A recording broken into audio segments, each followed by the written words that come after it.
Assalamualaikum warahmatullahi wabarakatuh.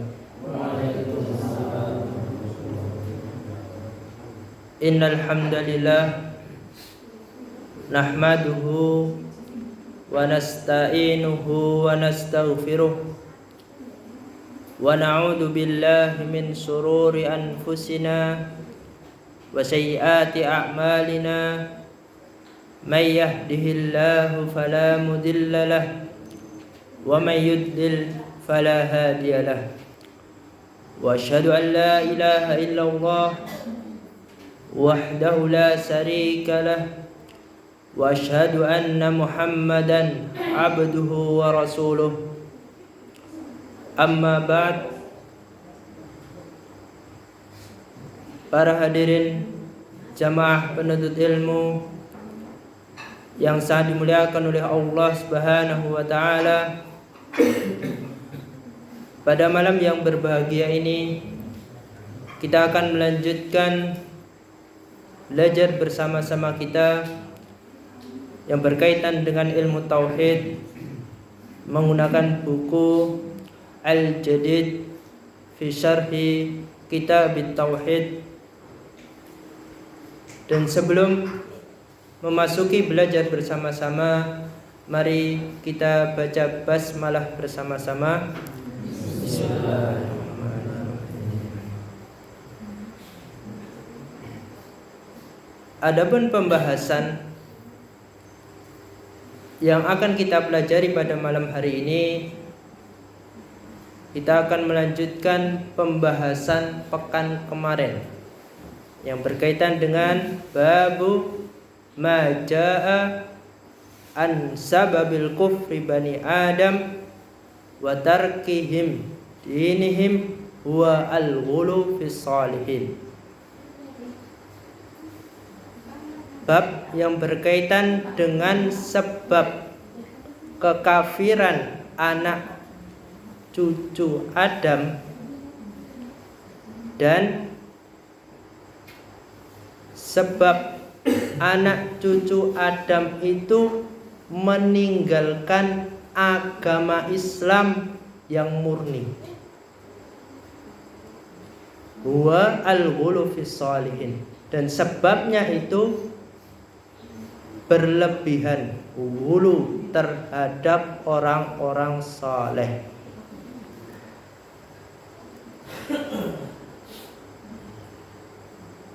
Pertanyaan untuk bapak-bapak.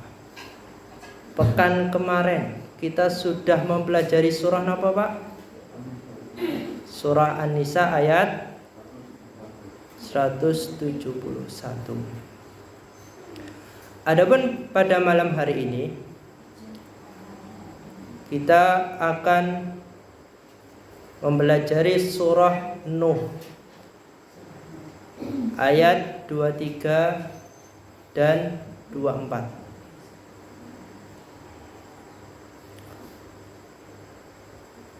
Kalau ayat sebelumnya, kita mengulangi sebentar, surah An-Nisa ayat 171 itu bantahan terhadap orang-orang Nasrani dan orang-orang Yahudi.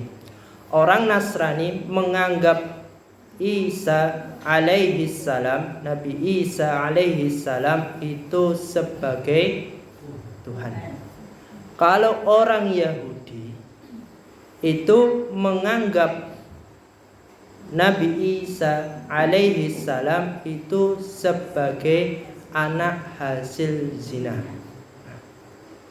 Maka surah An-Nisa ayat 171 itu bantahan terhadap akidah atau keyakinan yang salah.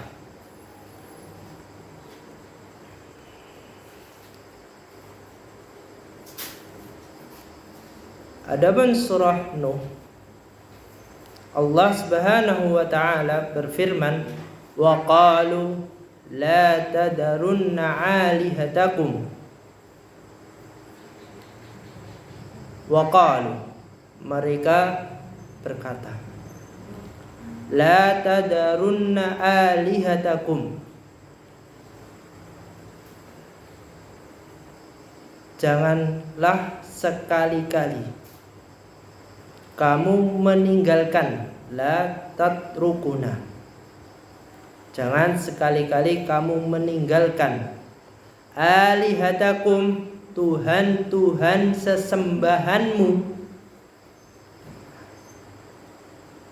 wala tadarunna waddaw wala suwa'a, dan jangan pula sekali-kali kamu meninggalkan wa'ad, suwa', yaghus,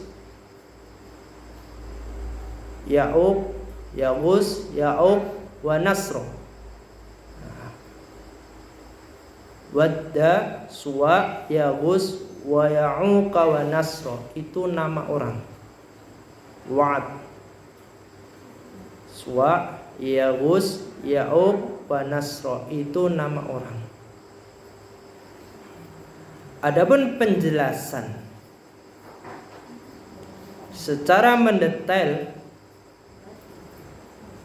ayat 23 ini, ada kalimat wala tadarunna wadda wala suwa'a wala yaghusa wa ya'uqa wa nasra. Penjelasan 5 nama orang ini sebagaimana yang dijelaskan oleh Ibnu Abbas.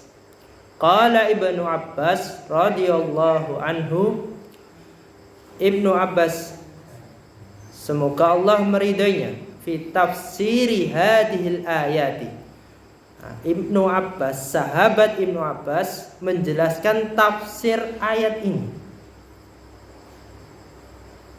Qala hadhihi asma'ur rijali salihin min qaumin Nuh. Nama-nama 5 orang laki-laki yang terkenal soleh dari kaum Nabi Nuh. Jadi dalam ayat ini ada 5 orang.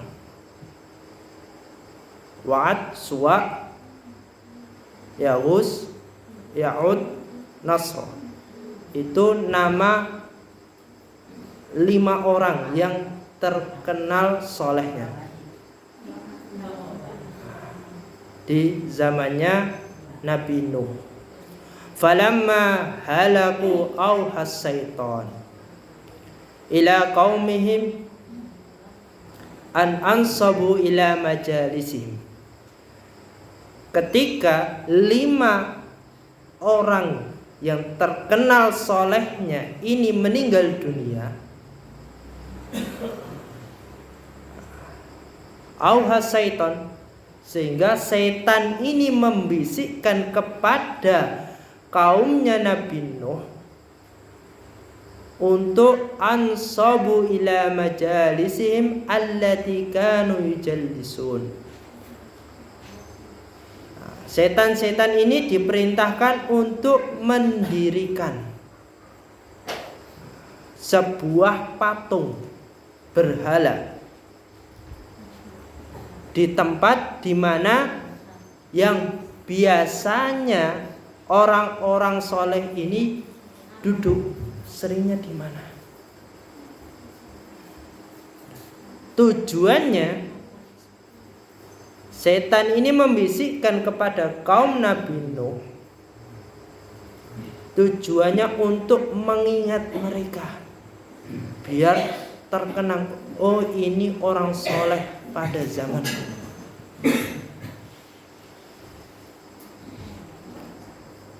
Wasammuha bi asma'ihim, dan patung-patung yang ditaruh di tempat yang sering digunakan duduk orang soleh 5 orang ini, diberi nama patungnya sebagaimana nama orang-orang soleh ini. Fafa'alu, maka kaumnya Nabi Nuh itu mereka melakukannya, membuat patung, dan patungnya itu diberi nama seperti nama 5 orang soleh ini. falamma ta'budu hatta idza halaka. Pada awalnya itu 5 berhala ini tidak disembah sama sekali. Jadi 5 berhala itu tidak ada yang disembah sama sekali. Hatta idza halaka, hingga ketika generasi pertama yang membuat patungnya itu meninggal dunia, dan cerita asal usulnya dari orang yang membuat itu dilupakan. Tadi tujuannya membuat patung itu hanya sekedar untuk mengenang, oh ini dulu orang soleh 5 orang ini. Tujuannya hanya itu. Tapi ketika generasinya itu sudah meninggal dunia semuanya, ulaika wa nasya ilmu, asal usul patungnya itu disalahartikan ke generasi selanjutnya. Oh bidat, maka generasi selanjutnya itu malah disembah 5 patung ini.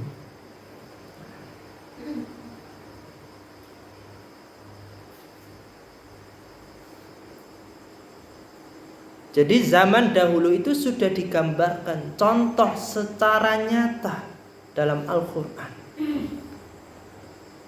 Dan zaman sekarang juga terulang. Banyak kuburan para wali atau sunan dulu terkenal dakwahnya. Dakwahnya itu bagus sekali, mengajak kepada kebaikan. Akan tetapi generasi awal, ketika contoh Sunan Fulan, itu dakwahnya terkenal, meninggal dunia, dikuburkan. Generasi awal itu menguburkannya dengan sesuai dengan syariat. Jadi ada juru kuncinya. Juru kuncinya masih menjelaskan tentang kebaikan. Generasi itu meninggal, diganti juru kunci yang selanjutnya, dan itu disalahartikan. Banyak yang ziarah itu memberikan uang infak. Kadang ada kotak untuk infak. Juru kuncinya disalahgunakan. Kuburannya dibangun, dikasih kijing, dikasih bunga, direnov, diberi rumah, diberi kain kafan. Dan cerita dari generasi awal yang membangun kuburannya itu disalahgunakan, disalahartikan. Itu terjadi zaman sekarang. Padahal zaman dahulu itu sudah terjadi. Alasan para ziarah pada zaman sekarang kan itu tradisi. Nah, itu tradisi yang dilakukan oleh para kiai kita. Kiai yang menyerukan atau mengajak pada kesesatan. Cuma ela-elu, tujuannya nggak tahu. Nah, itu tradisi alasannya. Tentunya pemahaman yang seperti ini melestarikan tradisi yang bertentangan dengan syariat itu perbuatan yang tidak diperbolehkan. Perlu kita perhatikan. Melestarikan tradisi itu diperbolehkan dalam Islam. Akan tetapi dengan syarat. Dalam melestarikan tradisi tidak boleh melanggar syariat-syariat ajaran agama Islam. Kalau melanggar syariat ajaran agama Islam, tentunya itu bisa membatalkan keislaman. Jadi ajaran agama Islam itu tidak melarang untuk melestarikan tradisi. Ketika melarangnya itu ketika tradisi nenek moyang atau peninggalan orang-orang yang terdahulu dari kita itu bertentangan dengan syariat agama Islam. Di situ.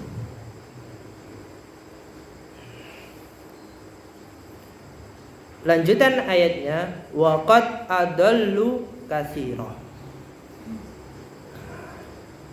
Sungguh mereka telah menyesatkan banyak orang.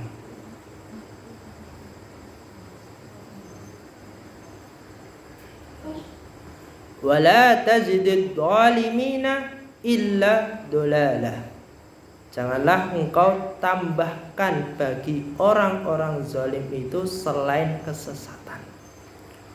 Waqad adallu katsira. Mereka telah menyesatkan banyak orang.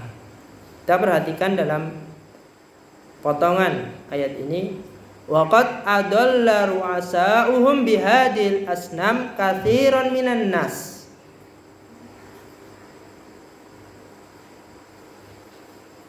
Para pemimpin ru'asa itu pemimpin telah menyesatkan banyak orang dengan berhala-berhala itu, 5 berhala dalam ayat ini. Wala tazidid dhalimina illa dolala.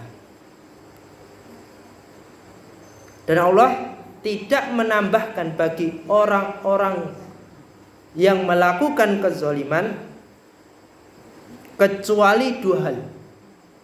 Allah tidak akan menambahkan terhadap orang-orang yang melakukan kezaliman yang sangat besar kecuali 2 hal, azab hukuman, dan yang kedua dolala, kesesatan yang lebih jauh.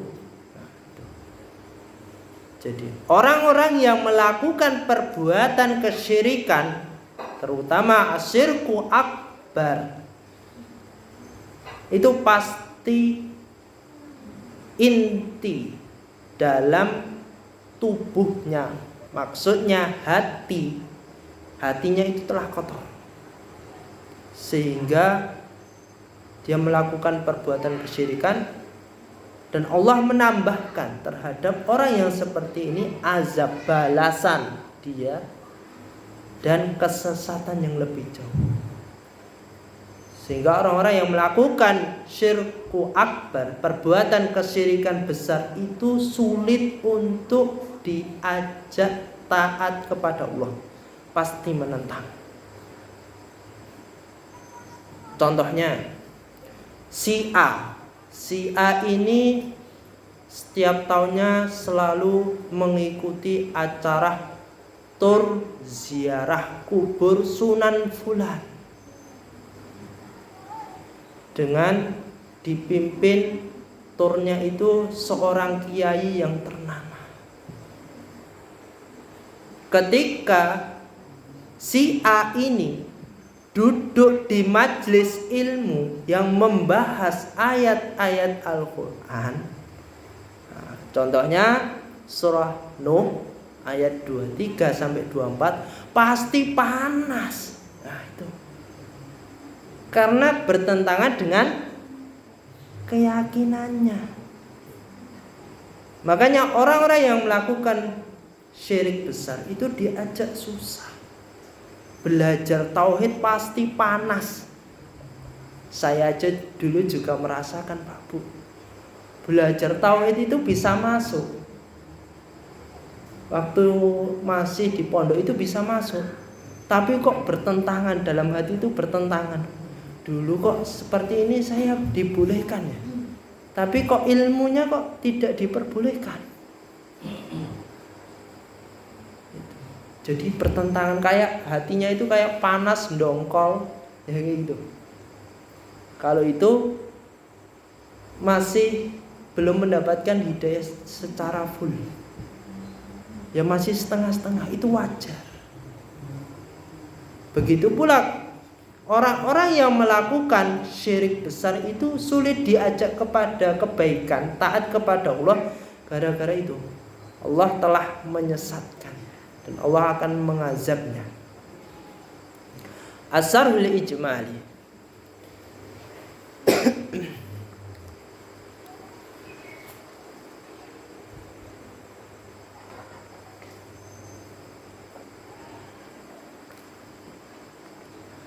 Penjelasan secara umum surah Nuh ayat 23 sampai 24 silahkan bisa dimakan, diminum Pak Bu.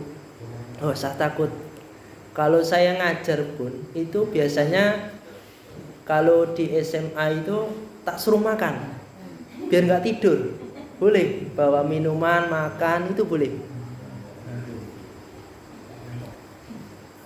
Jadi diperbolehkan. Yang penting itu perhatian, paham. Asarul ijmali, penjelasan secara umum surah Nuh ayat 23 sampai 24, yuhbirunallahu subhanahu wa ta'ala.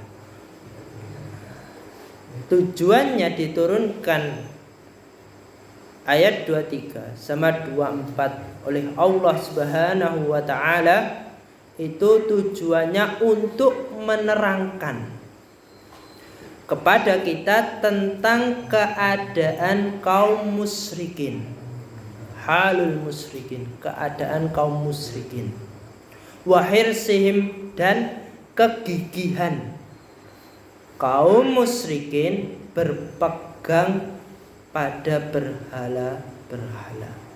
Maksudnya kaum musyrikin zaman dahulu itu banyak yang menyembah kepada patung-patung.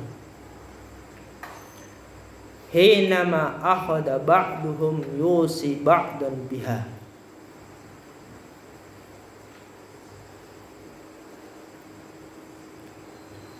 Ketika sebagian besar, bukan sebagian kecil lagi Bu, sebagian besar Pak.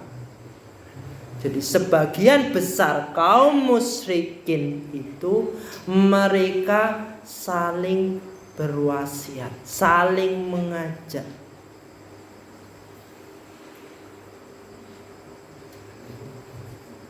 Mengajak untuk menyembah berhala-berhala itu. Summa yubayyinu subhanahu.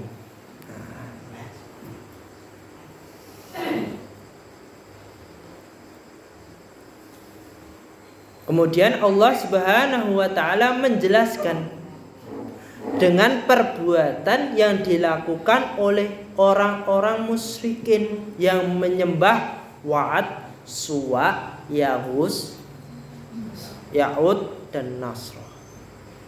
5 ini. Makanya Allah Subhanahu wa ta'ala menjelaskan bahwa dengan perbuatan yang dilakukan orang-orang musyrikin itu menyesatkan banyak orang dengan dakwahnya, dengan ajakannya. Bidulmin, dikarenakan memiliki sifat kezaliman yang sangat besar, asyirku akbar. Wal buhdu minallah, serta orang yang melakukan penyembahan kepada selain Allah itu pantas mendapatkan azab. Wal buhdu minallah, dan dijauhkan dari rahmat Allah.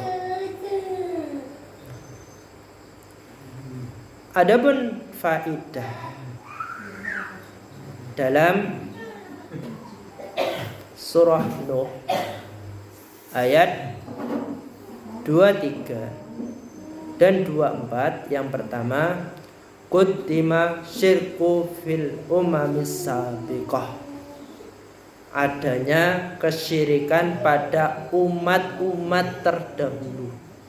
Jadi umat-umat terdahulu itu sudah melakukan perbuatan kesyirikan, dan itu terus berulang-ulang. Karena dalam menjalani hidup itu pasti kita menemui atau menemukan orang-orang yang mengajak kepada kesesatan.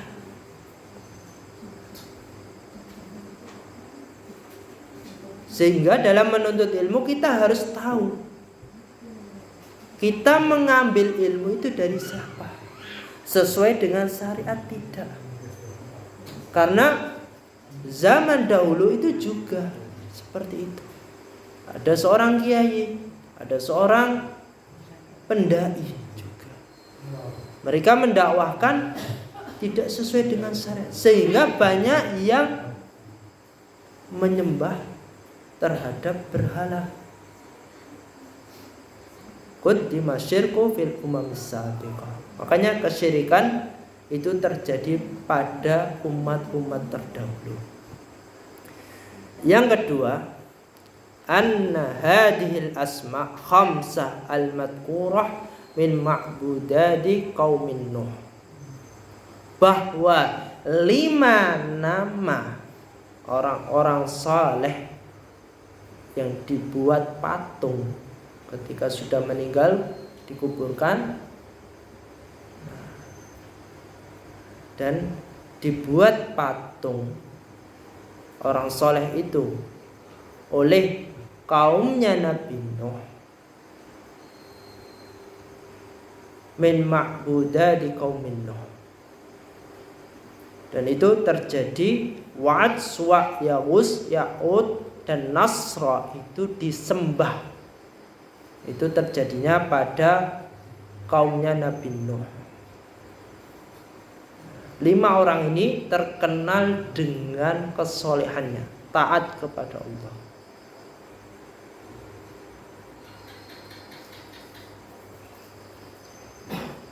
Faedah yang ketiga, bayanut takatufi wa ta'awuni ahlil batil ala batilihim. Faedah yang ketiga itu penjelasan tentang persatuan dan kerjasama para penganut al-batil, kebatilan, ala batilihim, dalam menegakkan kebatilan. Jadi orang-orang yang mengajak kepada kebatilan itu kerjasama, menyusun persatuan juga untuk menyebarkan kebatilan.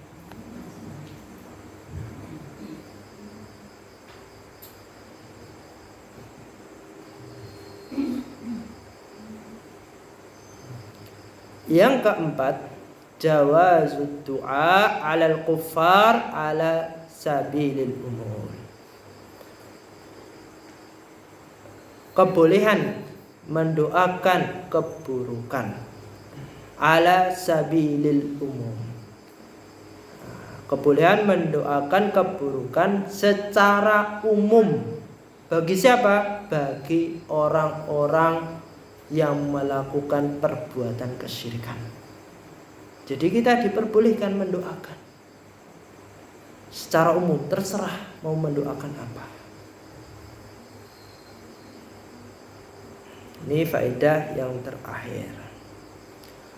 Sebelum melanjutkan pembahasan selanjutnya, Pak Bu, pada zamannya Nabi Nuh alaihi salam itu ada 5 orang soleh, dan 5 orang soleh ini sangat terkenal kesolehannya pada zaman Nabi Nuh. Akan tetapi kaumnya Nabi Nuh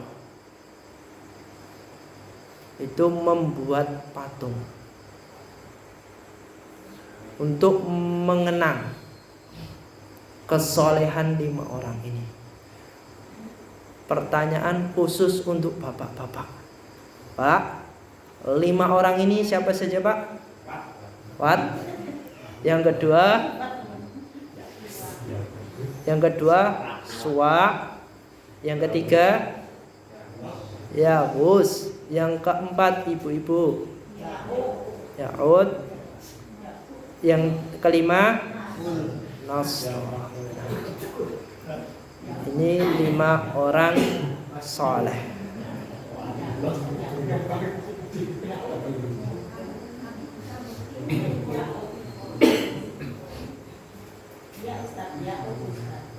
Nggih, Ya'ud, Ya'us, Ya'ud, Ya'uk, Nasr. Kalau bahasa Arab itu ditulis pakai bahasa Indonesia kadang membingungkan. Kalau pengen benarnya, ngikutin Arabnya aja. Itu. Jadi nggak usah diganti. Wadda, udah wadda. Suwa'a, ya suwa'a. Ya wutha, ya yagus. Ya'uqa, ya ya'uqa. Nasra, ya nasra. Itu nama orang. Kayak contohnya Siddiq, Sod, ya ko, ya udah Siddiq. Kalau di Indonesia kan kadang berubah, ada yang tulisannya SHIDIQ, ada yang tulisannya SIDIK. Nah itu berbeda-beda.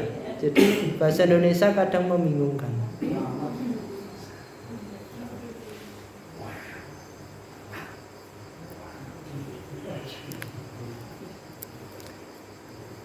Selanjutnya kita akan mempelajari hadis Nabi Shallallahu Alaihi Wasallam yang terdapat di dalam Sunan Ad-Darimi. Udah mau habis 50.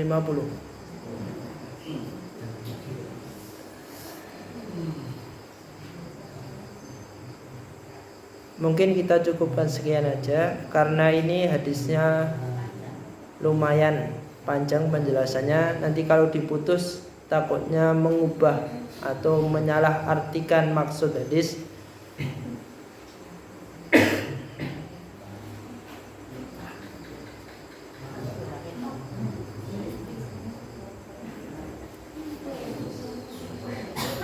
Sebelum ditutup Pak Bu, masih ada 10 menit. Ada yang mau ditanyakan mungkin. Dan pertanyaannya tidak boleh keluar dari pembahasan. Silakan.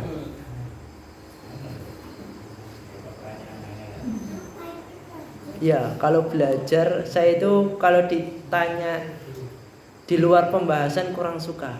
Kadang saya jawab sak penakku dhewe gitu. Iya, harus sesuai dengan judul.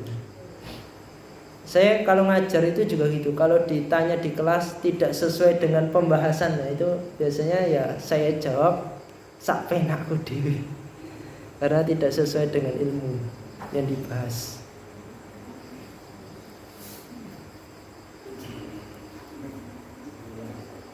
Enten mboten Pak Bu?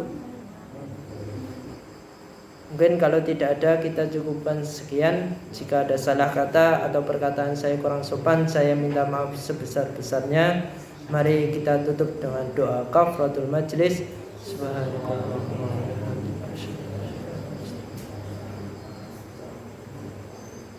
Assalamualaikum warahmatullahi wabarakatuh.